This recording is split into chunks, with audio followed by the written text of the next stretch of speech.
नमस्कार, capital TV देख रहे हैं आप। मैं हूं आपके साथ पूजा। ब्रेकिंग नाउ में बड़ी खबर जम्मू कश्मीर से सामने आ रही है, जहां बीजेपी की जबरदस्त जीत हुई है।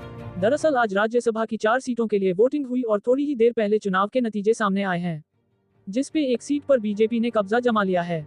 बीजेपी के सत्य शर्मा को ये जीत मिली है और जीत का जश्न भी मन रहा है। तस्वीरें सामने आ चुकी है, जिसमें आप देख सकते हैं कि ढोल नगाड़े बजाए जा रहे हैं। सड़कों पर नेता कार्यकर्ता बीजेपी के उतर गए हैं और जबरदस्त जीत की बधाई चारों तरफ से सामने आ रही है।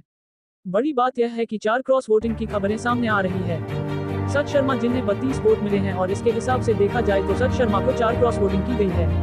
वहीं एनसी के खाते में 3 सीटें आई है, जिसमें एनसी के सज्जाद के चिन्नू को जीत मिली है। एनसी के चौधरी मोहम्मद रमजान और एनसी के शमी ओबराय चुनाव जीत गए हैं। लेकिन बीजेपी की जीत से एक ऐतिहासिक ही मानी जा रही है, क्योंकि बीजेपी की एंट्री जम्मू कश्मीर से अब राज्यसभा में हो गई है। तो इस जीत के क्या मायने हैं, किस किस ने क्रॉस वोटिंग की, आपको पूरी डिटेल्स बताएंगे। मेरे साथ जुड़े हुए हैं मेरे सहयोगी राज सिंह। सर, बहुत जबरदस्त जीत और ऐतिहासिक जीत कितनी बड़ी जीत के माना जाए? राज्यसभा में सीधे आंटी जी, ये बहुत बड़ी जीत है भारतीय जनता पार्टी के लिए, क्योंकि आप देखिए कि 3 सीटें जो नेशनल कॉन्फ्रेंस को मिली है, ये न्यूज नहीं है, ये तो पहले से तय था। उनकी संख्या इतनी ज्यादा वहाँ पे वो सरकार में है, 41 सीटें हैं उनके पास विधानसभा में, तो उनको इन 4 में से 3 सीटें तो आसानी से मिलने वाली थी। जो कॉन्टेस्ट था, जो वाकई में चुनावी मुकाबला था, इस चौथी सीट के लिए था। और भारतीय जनता पार्टी की ये जीत क्यों महत्वपूर्ण है, इसको आप समझिए। ये चौथी सीट को जीतने के लिए जो उमर अब्दुल्ला हैं, वह जो कुछ कर सकते थे उन्होंने किया। हाँ, उन्होंने जाकर के महबूबा मुफ्ती के सामने हाथ जोड़े और कहा कि भाई आप हमारे कैंडिडेट को सपोर्ट कीजिए, वरना ये भारतीय जनता पार्टी जीत जाएगी और इसमें सबका नुकसान है, क्योंकि उन लोगों ने तो डिक्लेयर कर रखा है ना कि भाजपा जैसे कश्मीर के दुश्मन है। तो जाकर के महबूबा मुफ्ती को समझाया, हाथ जोड़ा और यह कहा कि भाई आप हमारे कैंडिडेट को सपोर्ट कीजिए। उसी तरह से कांग्रेस, जिसको कि एक भी सीट देने से इसी उमर अब्दुल्ला ने मना कर दिया था, और देखिए बहुत बड़ी गद्दारी भी थी। गद्दारी कांग्रेस कहती है कि हमारे साथ हुई है, क्योंकि जब कश्मीर में सरकार बनी तो कांग्रेस को बड़ी उम्मीद थी कि भाई हमें कम से कम मंत्रिमंडल में जगह तो मिलेगी, एक सीट तो मिलेगी। लेकिन उमर अब्दुल्ला ने कहा कि भाई हमें तुम्हारी जरूरत ही नहीं है। और उसकी बड़ी वजह क्या थी कि कांग्रेस ने जो 6 सीटें जीती कश्मीर में, वो सबकी सब कश्मीर घाटी से थी। उमर अब्दुल्ला को गुस्सा इस बात का था कि भाई हमें कांग्रेस से ये उम्मीद थी कि वो जम्मू से भी एक आध सीट तो जीतेगी, लेकिन वो नहीं जीत पाए। तो उमर अब्दुल्ला को लगा कि भाई ये अब एसेट नहीं है, ये लाइबिलिटी बन गए हैं, हमें इनकी जरूरत नहीं है।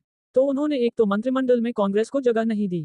उसके बाद जब ये धारा 370 के लगने के बाद, हटने के बाद, ये पहली बार जब राज्यसभा का चुनाव हुआ, तो कांग्रेस ये चाहती थी कि जो 4 सीटें हैं उनमें से कम एक सीट उनको मिले, जो सुरक्षित, जो निश्चित हो, जिसमें क्या होता है ना फर्स्ट प्रायोरिटी सेकंड प्रायोरिटी, इस तरह से वोटिंग होती है राज्यसभा में। तो कांग्रेस ये चाहती थी कि उनको एक सीट मिले और यह सुनिश्चित किया जाए कि उनका जो कैंडिडेट होगा वो जीतेगा। लेकिन उमर अब्दुल्ला ने इस बात को भी नहीं माना और भगा दिया। एक तरह से राहुल गांधी के साथ संबंधों की दुहाई भी दी कांग्रेस पार्टी ने, लेकिन उमर अब्दुल्ला ने उनकी एक नहीं सुनी और धक्के मार के भगा दिया। ये राहुल गांधी के लिए बहुत बड़ी बेइज्जती थी। तो अब समझिए कि एक तो कांग्रेस को भगाया, लेकिन कांग्रेस पार्टी को तो सबसे ज्यादा जलन किससे रहती है? भारतीय जनता पार्टी से। तो इस चुनाव में कांग्रेस ने कहा कि भले हमारी बेइज्जती हुई हो, भले हमें मंत्रिमंडल में शामिल नहीं किया हो, लेकिन हम वोट किसको देंगे? उमर अब्दुल्ला की पार्टी को ही देंगे। इसी तरह से महबूबा मुफ्ती, तो आप देखिए जब महबूबा मुफ्ती के पास उमर अब्दुल्ला गए तो महबूबा मुफ्ती ने क्या शर्त रखी? उसने शर्त रखी कि ये जो बुलडोजर एक्शन का डर है कश्मीर में आपको, उसके खिलाफ उन्हीं के पार्टी के एक मेंबर हैं वहीद पारा, वो एक विधेयक लेकर के आए हैं कि भाई अगर किसी के पास कश्मीर में लीज की कोई जमीन है और लीज खत्म हो गया, एक्सपायर हो गया है, तो उसको वहां से हटाया नहीं जाए, उसको इविक्ट नहीं किया जाए, बल्कि उसके नाम पे ही वह जमीन आगे हो जानी चाहिए। देखिए जब धारा 370 वहां पे था तो कानून ये था कि अगर किसी के पास लीज है और वह एक्सपायर हो रहा है तो ऑटोमेटिकली वो रिन्यू हो जाता था। लेकिन जब से धारा 370 लगा है उसके बाद से ये कानून बदल गया है। अब अगर आपके पास पहले से कोई लीज की जमीन है और उसका लीज एक्सपायर हो जाता है, तो अब उसका फिर से उसकी बोली लगेगी, ऑप्शन होगा। और इससे इनको बड़ी तकलीफ है, क्योंकि नेशनल कॉन्फ्रेंस पीडीपी लोगों ने कई लोगों को लीज पे जमीन दे रखी है और वो उन्हें पौने दान में दे दिया और हमेशा वो नहीं हो जाता है। तो अब समस्या ये थी कि योगी के बुलडोजर का जैसे चलता है ना उत्तर प्रदेश में, इनको लगा कि ये भाजपा वाले कहीं इसी तरह से बुलडोजर ना चला दे वहाँ पे, तो इसीलिए उसको बुलडोजर बिल भी कहा गया है। जी, बुलडोजर बिल। इनको डर लगा कि जैसे उत्तर प्रदेश में जो अवैध कब्जा किया हुआ है उसके ऊपर बुलडोजर चल रहा है, तो ये भाजपा की सरकार कश्मीर में भी ये योगी का बुलडोजर चला देगी। तो महबूबा मुफ्ती ने एक कंडीशन रखा कि हम आपको सपोर्ट करेंगे, लेकिन आप हमारे इस एंटी बुलडोजर बिल को सपोर्ट कीजिए। तो उमर अब्दुल्ला ने कहा कि हम आपके बिल को सपोर्ट तो नहीं करेंगे, लेकिन हम खुद एक बिल लेकर के आ रहे हैं जिसमें कि हम एक रास्ता निकालेंगे। तो खैर महबूबा मुफ्ती ने भी कह दिया कि हम आपके कैंडिडेट को समर्थन करेंगे। मतलब इन 4 राज्यसभा सीटों के लिए उमर अब्दुल्ला को महबूबा मुफ्ती का भी समर्थन हासिल था, कांग्रेस का भी समर्थन हासिल था, लेकिन उसके बावजूद ये चमत्कार हो गया। उसके बाद भी भारतीय जनता पार्टी का चौथी सीट जीतना अपने आप में बहुत बड़ा चमत्कार है। और चमत्कार यह भी है कि क्रॉस वोटिंग, वो भी 4 क्रॉस वोटिंग। तो इस क्रॉस वोटिंग के पीछे खेल किसने किया होगा, आपको क्या लगता है? अभी तो हालांकि क्लियर नहीं है कि किसने बीजेपी के कैंडिडेट को वोट किया। लेकिन आपको क्या लगता है? देखिए तो बड़ा स्पष्ट है। अब किसने किया ये तो बाद में पता चलेगा। लेकिन बहुत सारे लोग हैं जो उमर अब्दुल्ला को पसंद नहीं करते हैं, जिनका दिल दुखा हुआ है। महबूबा मुफ्ती क्या वह चाहेंगी कि कश्मीर में उमर अब्दुल्ला और मजबूत हो? नहीं चाहेंगे ना। और ये कांग्रेस जिसको कदम कदम पे बेइज्जती का सामना करना पड़ा है, जिसके नेता की राहुल गांधी के पारिवारिक संबंध रहे हैं उमर अब्दुल्ला के परिवार के साथ, वो इंदिरा गांधी के जमाने, उससे भी पहले जवाहरलाल नेहरू के जमाने से जवाहरलाल नेहरू, शेख अब्दुल्ला, इंदिरा गांधी, फारूक अब्दुल्ला, अब ये राहुल गांधी आ गए। उमर अब्दुल्ला वहां पे तो यह पारिवारिक संबंध है, इसकी भी लाज उन लोगों ने नहीं रखी, ना इनको मंत्रिमंडल में शामिल किया और ना ही एक सीट दी। तो क्या आपको लगता है कांग्रेस के अंदर क्या इसको लेकर के दुख नहीं होगा? दुख होगा ना। तो ये क्रॉस वोटिंग किसने की?